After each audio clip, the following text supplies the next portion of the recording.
Hello and welcome to my channel Rainier Books, where I speak about books, awards, and sometimes even the world outside. My name is Rainer and I live in Sweden in a southern suburb of our beautiful capital, Stockholm. Today, another single review. Last night, or better in the early morning hours, I finished The Safekeep by Yael Wouden. The book was shortlisted for the Booker Prize last year. Many people have raved and talked about it, and it's also longlisted for the Women's Prize for Fiction this year. And for the very first time, I split this review into two halves.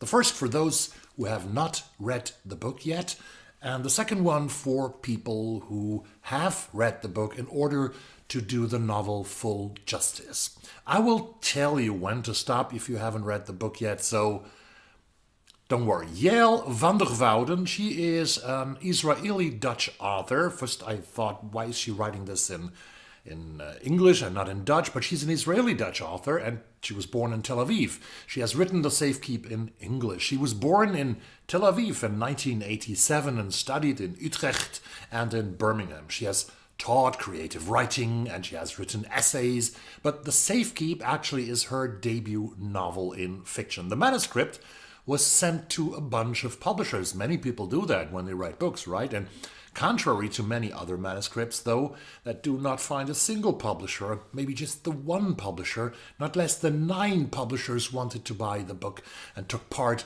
in an auction in which The Safekeep, in which the final amount paid, that was paid is undisclosed, but it was likely pretty expensive, I guess in the 6 figures of euros. It is the novel about a family or 2 families, and it is the novel about the past and its true impact on the present, about forbidden love, about mental illness maybe also, and of suffering. And it is a masterpiece, and I fully understand why the publishers were so keen in getting it. If I were a publisher, I would have joined the auction. It is the year 1961. Isabel lives in a house in the Overijssel province about an hour east of Amsterdam. She's in her late 20s. Her mother died a few months ago. She has 2 brothers, Louis and Hendrik. The family house was bought by her uncle Carol. There's no father in place here. Must have died earlier or must have left the family. And the meaning is that Louis is supposed to get the house sooner or later once he marries and settles down. But Louis has many girlfriends and is unsteady. So Isabel, she lives alone. She has a maid, Neelke, who works for the family. And there's this guy, Johan, who courts Isabel. And he wants to be her boyfriend and also husband. It's 1961. She's very isolated, Isabel, or Isa as people call her. She has huge problems in social relationships, is very often passive-aggressive or dismissive towards other people. She might be on the spectrum, but in 1961, no one talked about spectrums, and it is not mentioned in the book either. People were just different or weird. Then Louis has to go to a work assignment in the UK, I think it was Brighton, right?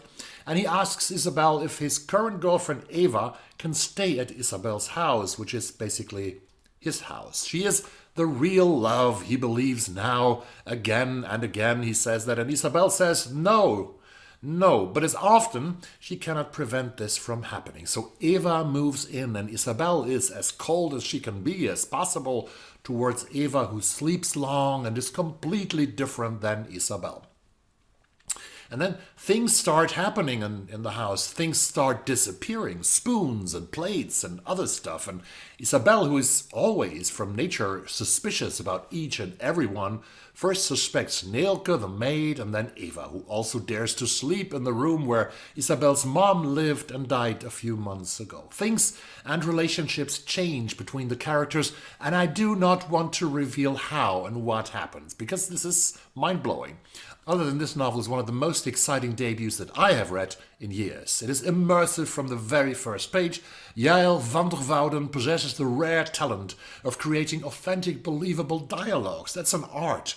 And she has created characters that will accompany you, I think, long after you have finished this novel, which is about family relations and about the impact of history on biographies. 1961, just this little hint, is only 16 years after the greatest catastrophe of European history ended, in which the Netherlands as you remember, were an occupied country. But there's so much, much more in this novel. For example, chapter 10, which van der Wouden mentions in the acknowledgements of the novel. It's probably one of the most erotic chapters in contemporary modern literature that I have read, and I've thought nothing of it was wrong or bad. It's about remorse, redemption, and the weight of history on personal lives. And I promise you will not regret reading this beautiful diamond of a novel by this new amazing voice in literature. And Yael, if you ever see this video, I would love to talk to you about the novel and how it came to be in another YouTube video and what you think about your characters and all the situations. Just leave me a comment down below and get in touch, and somehow we get in contact. And now, if you have not subscribed to the channel yet, and almost 70% of those who watch my videos have not, please leave a like and subscribe. You help me so much to grow this amazing channel. If you have clicked and have not read the book yet, leave. You have 5 seconds from now on.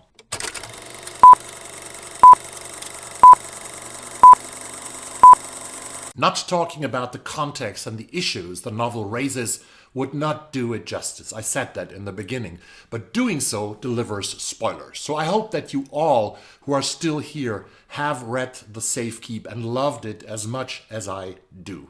I visited Amsterdam last August on a business trip, and we had a seminar at the German Cultural Institute, the Goethe Institute, which is in one of those beautiful grachten which you have in Amsterdam. I work for the Goethe Institute in Sweden. In the backyard of the Goethe Institute Amsterdam is a small wooden cottage where a guy named Alexander and some colleagues make so-called Stolpersteine in German, or stumble stones. They are being placed outside the houses of people who were murdered by the Nazis, who just disappeared and never came back. Many of them in the concentration camps from Dachau to Auschwitz. In Amsterdam alone, you can find thousands of stumble stones. What I did not know when I was in Amsterdam last year was that many of the houses in many Dutch cities belonged to Jews who were deported and murdered. The German occupiers and the collaborationist Vermögensverwaltungs- und Rentenanstalt LWW, an institution managing confiscated Jewish property, took control of Jewish-owned houses and apartments. These properties were declared abandoned once their owners were deported and often murdered. That is the case in Eva's family house. Many of the homes were looted before or after deportations.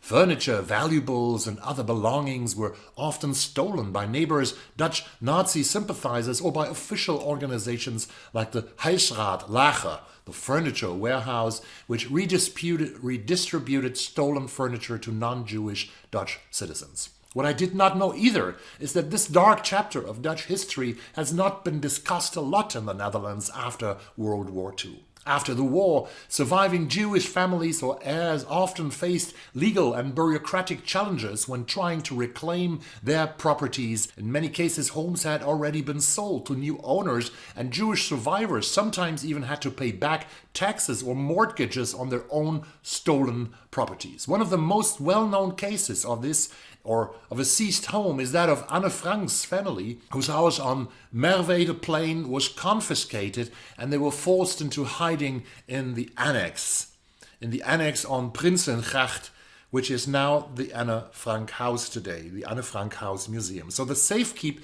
deals very clearly with this more or less not so well-known chapter of history. Isa's family took the home of Eva's family, and it is Eva's trauma, how she went there with her mom after the war, after surviving and knocking on the door of their home, and Isa's mom who refuses to open the door, although she heard the knocks, although she knew who was standing outside. So Isabel becomes the symbol for this Dutch neglect. Her social issues are also the issues of a country that wanted to not officially know about the past. She embodies the Dutch post-war silence, the reluctance to confront complicity, the passive acceptance of a history that many preferred to forget, because it's so easy and good to forget sometimes. Isa is a mirror of Dutch society in the aftermath of World War II. Just as many Dutch people wanted to move forward into the future without reckoning with the full extent of Jewish ancestry and Jewish dispossession, Isa has built a life where she avoids uncomfortable truths. She lives in a stolen house but doesn't engage with what that means until Eva arrives and forces her to look at it. But the Safekeep is so much more. It also brings us a beautiful and compelling love story between Isa and Eva, who despite their tragic family history cannot be without each other, and they go through a painful but also very passionate process. Eva, as an outsider, disrupts the silence. She forces Isa to feel, to acknowledge, and to engage. She is a reminder of something that has been lost, of something unresolved. Through Eva, Isa is pushed into a confrontation with her own guilt, just as Dutch society would need an external push to fully acknowledge and to fully address its past. Eva becomes Isa's living stumblestone, so to speak, her Stolperstein, and makes her understand and even embrace and love. And I absolutely love this novel. Let me know your thoughts in the comments down below, and I see you in another one. Thank you. Bye-bye.